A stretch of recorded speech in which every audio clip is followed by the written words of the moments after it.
ayolni bitta islom shariatida ya'ni imtiyozi bor. Imtiyoz nimadan iborat? Ayol kishi agar qiz bo'lsa, ota uni boqishga majbur. Singil bo'lsa, aka boqishga majbur. Ayol turmush o'rtoq bo'lsa, er uni boqishga majbur. Ayol agar ona bo'lsa, uni o'g'li boqishga majbur. Har qaysi jabhada ayol erkakni zimmasida.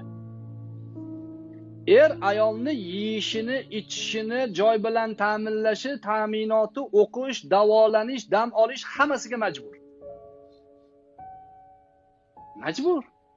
Ayol topgan pulidan 1 tiyin ishlatmaslikka haqqi bor. 1 tiyin ishlatmaslik haqqi bor. Bersang yeyman, ursang o'laman deb turaveradi. Haqqi bor. Majbur emas-ki. Bizda teskari bo'lib qoldi, teskari. Hozir alfonslar ko'p.